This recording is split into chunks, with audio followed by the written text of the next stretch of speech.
الحمد لله وكفى وسلام على عباده الذين اصطفى أما بعد فأعوذ بالله من الشيطان الرجيم بسم الله الرحمن الرحيم ولله على الناس حج البيت من استطاع إليه سبيلا ومن كفر فإن الله غني عن العالمين صدق الله العظيم وقال رسول الله صلى الله عليه وسلم بني الإسلام على 5 شهادة أن لا إله إلا الله وإقام الصلاة وإيتاء الزكاة والحج وصوم رمضان أو كما قال عليه الصلاة والسلام۔ میرے عزیز بھائیوں، بزرگوں اور دوستوں، رمضان المبارک کا مہینہ اللہ پاک نے ہم سب کو زندگی میں دیا تھا یہ سال کا، الحمدللہ۔ رمضان کے مہینے میں ایک ماحول تھا، مسجدوں میں بھی نورانی ماحول، مسجدوں میں لوگ عبادت کرتے ہوئے نظر آ رہے تھے، قرآن کی تلاوت کرتے ہوئے نظر آ رہے تھے، لوگ توبہ اور استغفار کرتے ہوئے روتے ہوئے ہم ان کے چہروں کو دیکھ رہے تھے، اور کام کاج کرتے ہوئے بھی پوری مصروفیت اور تھکان کے باوجود بھی 5 وقت کی نماز کی پابندی بھی کر رہے تھے، اور تراویح کی نماز بھی 20 رکعت پڑھ رہے تھے۔ گھروں کے اندر بھی خواتین اور بچیوں میں، ماؤں میں، بہنوں میں ایک ماحول تھا دین پہ چلنے کا، عبادت کرنے کا، اپنی آخرت کو یاد کر کے اور اپنی زندگی میں پچھلے کیے ہوئے گناہوں کو یاد کر کے توبہ اور استغفار کرنے کا۔ جیسا رمضان چلا گیا تو پھر اب یہ چیزیں ہمارے نظروں میں دیکھنے میں اب دور دور تک نہیں آ رہی، بلکہ ہر سال ایسا ہی ماحول اور یہی چیزیں دیکھنے میں، بولنے میں آ رہی ہے۔ رمضان آتا گزرتا بھی نہیں کہ لوگوں کے اندر جو ایسے عبادت کے شوق ذوق میں کمی آتی ہے، پھر رمضان گزر گیا، مسجدیں ویران اور خالی ہو جاتی ہیں۔ الحمدللہ پھر اس کے بعد میں رمضان کے بعد کے جو مہینے ہیں، یہ مہینے بھی جو ہے سو ہمارے لیے بہت ہی بابرکت اور سعادت اور فضیلت کے حامل ہیں۔ یہ حج کے مہینے ہیں، الحج اشہر معلومات، یعنی حج کا جو زمانہ ہے اس کے خاص جو ایام اور اس کے مہینے ہیں اللہ نے فرمایا ہے، وہ 3 مہینے ہیں، شوال کا مہینہ، ذی القعدہ، ذی الحجہ، یہ 3 مہینے یہ حج کے مہینے ہیں۔ اطراف عالم سے اللہ کے بندے اور بندیاں اللہ تبارک و تعالیٰ کی بارگاہ میں حاضری دیتے ہیں، احرام باندھ کر نیت کر کے حج کے لیے، جو سو دور دور سے لوگ، کیا کالے، کیا گورے، کیا مالدار، اور ہر زبان بولنے والے، جن کو اللہ نے توفیق اور استطاعت دی، وہ حج کے ارادے سے احرام باندھ کے پوری دنیا سے وہاں پر اللہ کے بندے اور بندیاں جمع ہوتے ہیں۔ اور حج اسلام کا اہم ترین فریضہ ہے، ارکان ہے، اسلام کے 5 جو بنیاد ہے اس میں سے ایک رکن جو ہے سو بنیادی وہ حج ہے وہ، اور یہی حج کے موقع پر ہمارا دین اسلام بھی مکمل ہوا ہے۔ اس سے بڑھ کے اور کیا فضیلت ہونا چاہیے؟ اسی حج کے موقع پر اللہ پاک نے اس آیت کو نازل فرما کے وضاحت کے ساتھ فرما دیا، اليوم اکملت لکم دینکم واتممت علیکم نعمتی ورضیت لکم الاسلام دینا، کہ آج ہم تمہارا دین تمہارے لیے ہر طرح سے مکمل کر دیے ہیں، یعنی اب قیامت تک یہی دین رہے گا، اس میں کوئی رد و بدل، یہ دین منسوخ کر کے کوئی دوسرا دین اب تمہارے لیے لایا نہیں جائے گا، اور بھائی جو انعام میرا ہے تمہارے اوپر تمام کر دیا، اور تمہارے لیے اسلام کو دین ہونے کے لیے میں نے دین اسلام کو تمہارے لیے ہمیشہ کے لیے اسلام کو دین بنا دیا، اور اس پر میں راضی ہو گیا۔ یہ آیت بھی اسی موقع پر، حج کے موقع پر، اللہ کے نبی صلی اللہ علیہ وسلم کا حجۃ الوداع اسی موقع پر یہ آیت نازل ہوئی۔ تو اللہ تبارک و تعالیٰ نے جو آیت ابھی پڑھا میں، کیونکہ آگے بھی جمعہ میں انشاءاللہ حافظ صاحب مستقل حج کے مہینے چل رہے، تو آپ کو یہی موضوع پہ انشاءاللہ باتیں آئیں گی۔ تو اللہ تبارک و تعالیٰ نے جو سو فرمایا، وَلِلَّهِ عَلَى النَّاسِ حِجُّ الْبَيْتِ مَنِ اسْتَطَاعَ إِلَيْهِ سَبِيلًا، اللہ کے لیے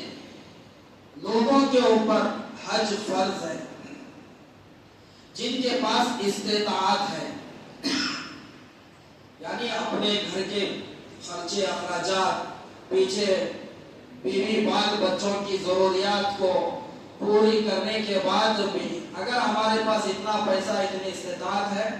کہ جس میں پلین کا خرچہ، آنے جانے کا، ہوٹل کا، کھانے کا، پورا جو خرچ جتنا ہو رہا آج کے حساب سے، اس دور کے حساب سے، ہمارے شہر کے اعتبار سے، ہمارے اسٹیٹ کے اعتبار سے اگر اتنا خرچ ہے تو حج کرنا فرض ہے۔ عورت کے ساتھ اگر محرم ہے، پھر اس کے پاس، عورت کے پاس مال ہے، سونا ہے، جو استطاعت ہے حج کرنے کی، تو عورت کے اوپر بھی حج فرض ہے۔ حج زندگی میں ایک مرتبہ فرض ہے، استطاعت ہے تو۔ اس میں یہ چیزیں رکاوٹیں آج ہم ڈال دیے ہیں کہ بچوں کی شادی کر کے جانا حج کو، یہ کوئی ضروری نہیں ہے، یہ کوئی شرعی عذر، ایسا عذر نہیں ہے کہ حج جیسے اہم فریضہ جو فرض ہونے کے بعد اس کو ہم ٹال دیں اور جو ہے سو بچوں کی شادی کے لیے پیسے جمع کریں جہیز کے لیے، اور آگے اور پیسے جمع کرنا ہے ہمارے کو جہیز دینے کے لیے، تو شادی کے رسم رواجوں کو کرنے کے لیے، اچھا کھانا پکانے کے لیے، لوگوں کو دکھانے کے لیے، تو یہ کوئی ایسا کام، ایسا کوئی شرعی عذر نہیں جو اس کے لیے اتنا اہم فریضہ کو ہم ٹال دیں۔ گھر بنا کے جانا، شادیاں کر کے جانا، ایسا کچھ بھی نہیں ہے۔ پتہ نہیں پھر آئندہ شادیاں ہونے تک بچوں کی آپ زندہ رہیں گے یا نہیں رہیں گے، آپ کے اوپر تو حج فرض ہو گیا، پھر ویسی حال میں آپ مر جائیں گے تو پھر آپ کے اوپر یہ فریضہ رہ جائے گا، آخرت میں آپ کو عذاب ہوگا، اللہ کو حساب دینا پڑے گا۔ آج صحت ہے، آئندہ سال کریں گے، وہ کیا آپ ٹال دیے تو آئندہ سال صحت آپ کی رہیں گی نہیں رہیں گی، نہیں معلوم۔ آج وقت ہے، آج ماحول ہے، آج پیسہ ہے، آئندہ سال پھر پیسہ رہے گا نہیں رہے گا، تو اس کے لیے اس میں سستی کاری نہیں کرنا ہے۔ صاف اللہ نے فرما دیا کہ اللہ کے لیے لوگوں کے اوپر حج فرض ہے جن کے پاس استطاعت ہے، حج فرض ہے۔ پھر آگے اللہ فرما رہے وَمَنْ كَفَرَ فَإِنَّ اللَّهَ غَنِيٌّ عَنِ الْعَالَمِينَ، اگر جو انکار کر دے اللہ کا تو کوئی نقصان نہیں ہے، اگر کوئی حج نہ کرے فرض ہونے کے بعد تو اللہ کی شان میں، ان کی قدرت میں، ان کی ربوبیت میں، ان کے خالق ہونے میں، مالک ہونے میں، ان کے رب ہونے میں، اللہ ہونے میں، رحمان اور رحیم ہونے میں، آسمان اور زمین کے مالک اور خالق ہونے میں، ان کے شان میں، عبادت میں ذرہ برابر بھی کوئی نقصان فرق آنے والا نہیں ہے اگر حج فرض ہونے کے بعد لوگ اگر حج نہیں کریں گے۔ اللہ فرما رہے دنیا جہاں سے اللہ بے نیاز ہے، وہ غنی ہے وہ،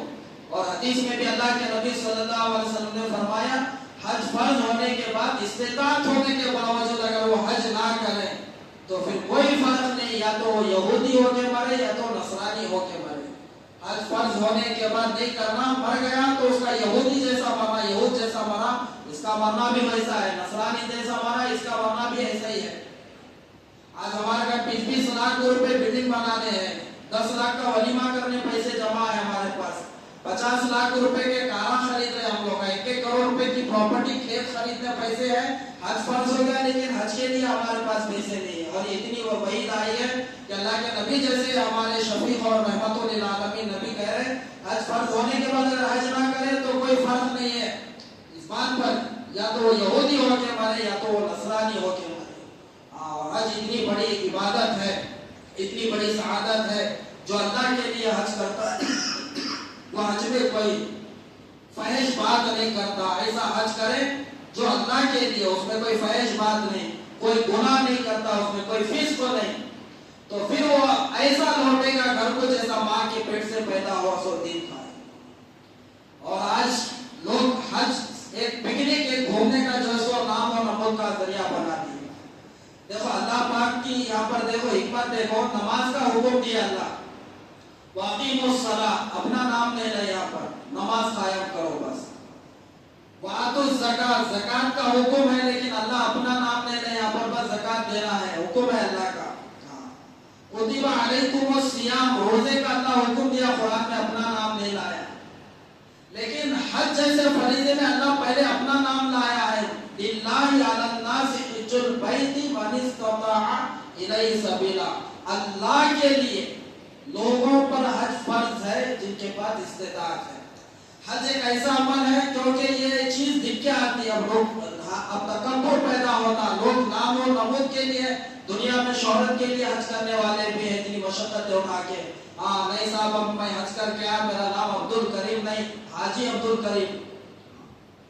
ایسا لوگوں کا ایک ذہن بن رہا ہے۔ تو اللہ کے نبی صلی اللہ علیہ وسلم پہلے ہی بتا دیے میرے امت کے مالدار حج کریں گے قیامت سے پہلے، کس نیت سے؟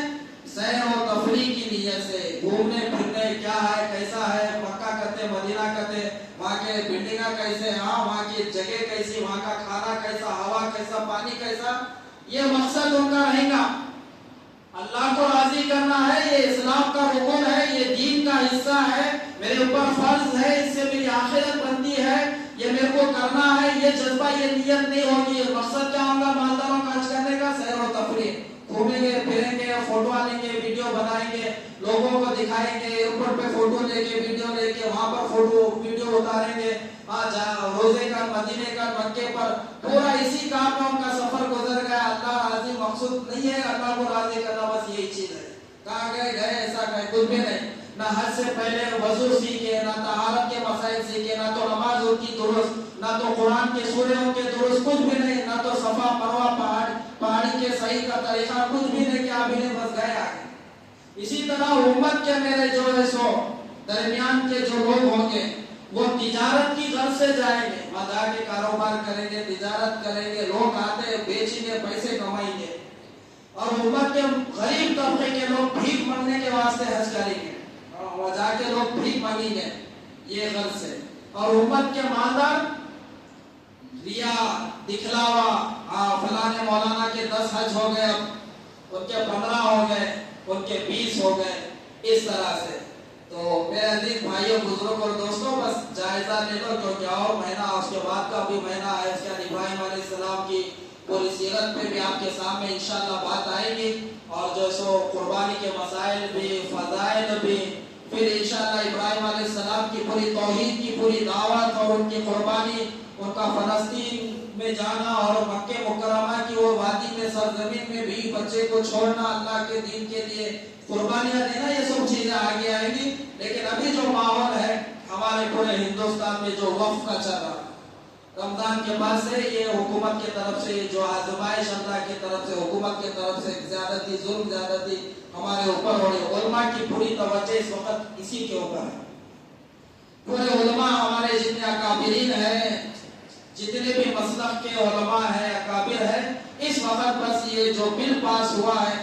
وقف کی جو بل پاس ہوئی ہے، اس کے تعلق سے بس مخالفت میں وہ اپنے اپنے میدانوں میں اور پورے امت کو اس پلیٹ فارم پہ جمع کریں، اپنے اختلافات کو دور کر کے اس موقع پہ ہمارے کو ایک ہونا ہے، متحد ہونا ہے، ایک جگہ جڑنا ہے، ہمارا اتحاد کو آپس میں قائم کرنا ہے۔ یہ مسئلہ یہ کوئی بریلوی کا، یہ علماء دیوبند کا، یہ تبلیغی کا، یہ جھنڈے ڈنڈے بننے والے کا مسئلہ نہیں ہے، یہ اللہ کے دین کا وقف بولے تو اللہ کی ملکیت کا حصہ ہے، یہ امت کا مسئلہ ہے، یہ دین کا حصہ ہے۔ اس کے لیے اس وقت تو ماحول یہ ہے، ہمارے کو علماء کا ساتھ دینا ہے، ان کے مشورے کے مطابق ہمارے کو بھی چلنا ہے، کیا کرنا، کہاں جڑنا، کب آنا، ہمارے کو کیا کرنا ہے، حکومت کے تعلق سے کیا جواب دینا، ہماری رائے کیا ہے، تمام چیزیں آپ کے سامنے بھی ہیں۔ اب کیونکہ حج کا جو سے یہ مہینے چل رہے تو عنوانات بھی جمعہ میں یہ ہوتے، انشاءاللہ کبھی پھر اللہ موقع ملا پھر کبھی آنا ہوا تو اس موقع پہ جو موقع کے اعتبار سے جو باتیں ہیں ہم انشاءاللہ بتائیں گے۔ اللہ ہم سب کو عمل کرنے کی توفیق عطا فرمائے۔ وآخر دعوانا ان الحمدللہ رب العالمین۔ سنتیں پڑھ لی۔